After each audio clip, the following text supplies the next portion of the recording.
We got even more new cosmetics, a Junkertown Queen hero concept art model, and plenty of other stories in today's news roundup. Let's get right into it. First up is Deadlock Mccree. We saw this coming from the achievements leak. This one shows off McCree's look when he was saddled up with Ash and the Deadlock gang getting up to no good. His hair was straighter back then for some reason. Okay. I like this rugged look. It's very Sons of Anarchy and actually feels even more modern and realistic than his normal Clint Eastwood-esque poncho does. Notice as well, this is back when he had an actual human arm. I always thought it was interesting that McCree's personality still today fits in the Deadlock character, but I think it's more so the plot line that he had to go against them in order to go work for Overwatch and Blackwatch, and I assume that created a pretty significant rift between him and his old flame Ash, who still is staying true to her roots as leader of the gang in present day. Next up, we got High Roller Wrecking Ball, which looks like we know what he did with his prize winnings after becoming the champion of Junkertown. He pimped out his ride. The red and gold gives a very sophisticated or regal look, but really, by far, my favorite aspect is the sunglasses. I mean, I've always wanted to see the Hammond in a tuxedo skin that got created, I think, by a fan, but short of that, this will do. This tweet from Pro Player Gods gave me a good chuckle. Can we get a Rhine? Nah, deal with it. But for real, you probably should play a Rhine or your team's just gonna die. A lot of people don't know how to play around a Hammond, so tread with caution on that one. It seems like Play Overwatch teased out a highlight intro for Wrecking Ball as well in this tweet response. And if you've been on the internet a long time, you definitely recognize this. It's Hammond doing his best dramatic hamster impression. The only thing missing is the dramatic music, which I hope they incorporate in some way. Next up, the artist John01 makes the news roundup yet again, and John's back at it again with a awesome hero model, here with her rugged Junker Queen dress, wielding a spear. I think this looks nearly perfect to what we've seen from the posters of her. I think the only thing now is to just animate her face more to look angry, because every time she's on the PA system on the Junkertown map, she's just screaming orders and barking insults. Another banger of a hero model. Guys, let me know in the comment section down below what type of hero the Junkertown Queen would be. Is this a DPS or a support? Too small to be a tank, I think, unless she's got a mech of her own. Another melee hero with the spear, or does she throw it and have infinite of them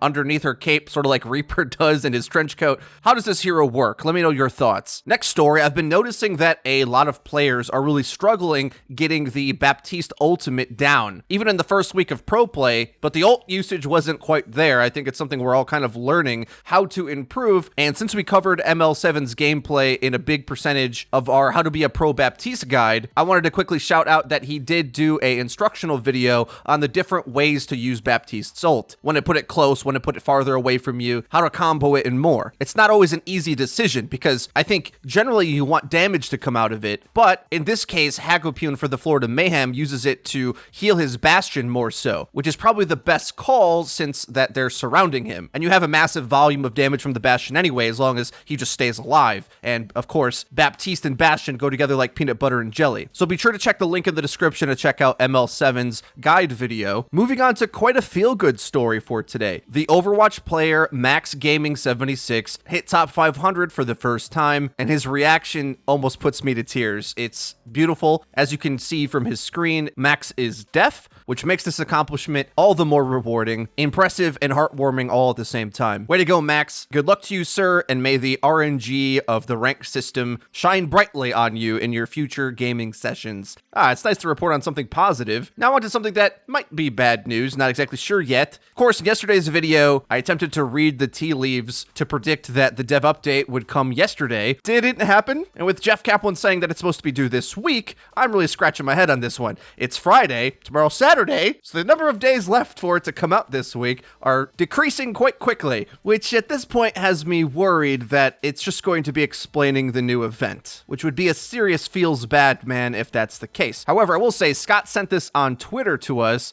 showing that the developer updates playlist got updated 3 days ago. So they've got the video, it's just sitting unlisted or private in this playlist waiting to go live. Dingo on Twitter asks us, what do you want specifically? Like, what genuinely could be announced that's gonna fix the major problems with the game?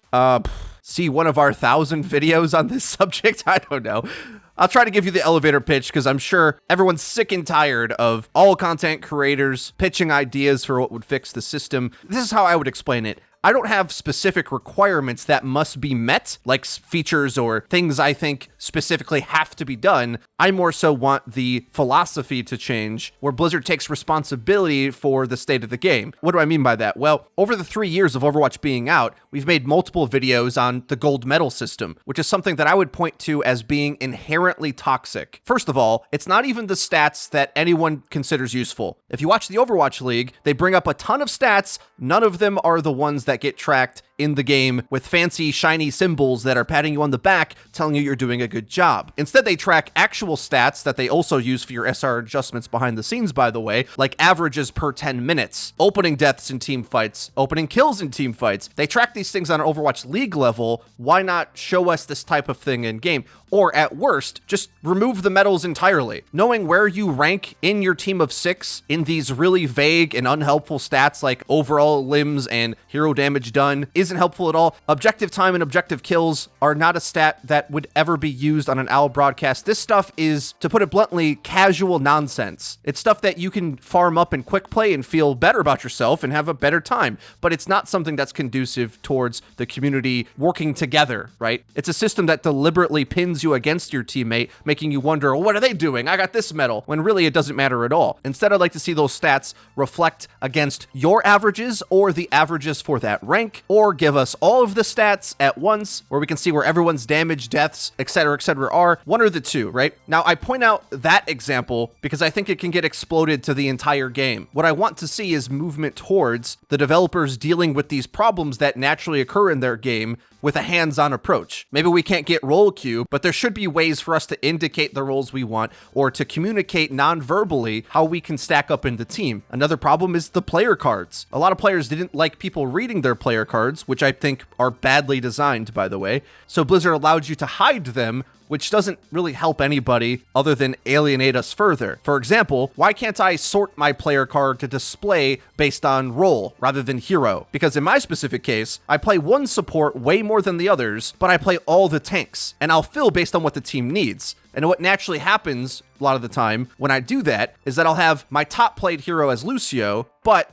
overall, I play tanks way more, but on the list, Lucio shows up first. So people read that and say, well, you're a Lucio main. So, well, I'm actually better at tank. You shouldn't need to take a college level class in statistics to learn how to read a player card, but you kind of do, because you don't have a lot of time to be like sifting through somebody's statistical information, like, oh, he's got this many hours in these 3 roles, let me add that up and compare to his top role. Nobody has time to do that. The player cards as they're designed right now aren't very helpful, which is why people wanted to hide them. Okay, I'll finish my little rant here. I said it was an elevator pitch. I guess it's more of a we're stuck in an elevator pitch, but you can see what I mean with these two types of changes that aren't even role queue. Okay, they aren't even change the game completely. They're design-in fixes that deal with the actual problems that are coming up. Blizzard sort of did that with addressing toxicity, but they haven't really accepted responsibility for their game systems that promote toxicity inherently. When you only do endorsements, it makes it seem like you think the player base is just too mean to each other, and that's the reason why there's problems with the game. No, I can go on and on about the matchmaker, punishing group play, no incentive to use LFG, and all of this other misinformation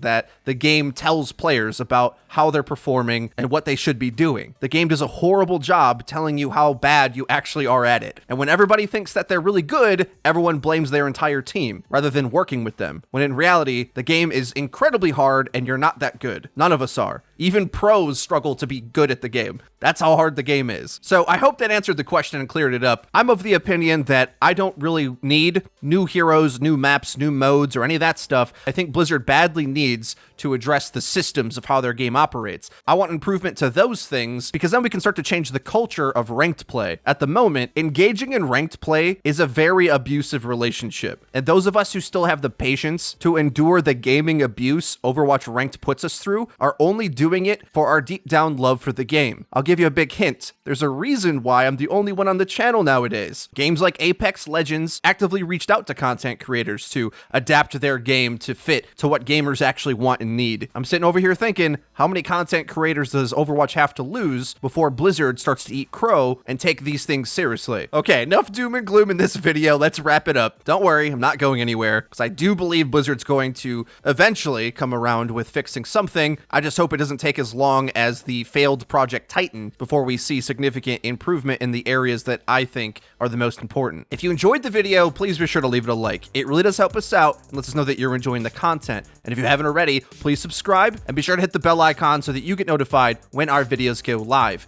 Link to the description is our Twitter, where we tweet out news, updates, and dank memes. That's been it for me. I've been FREEDO for your Overwatch. See you guys next time.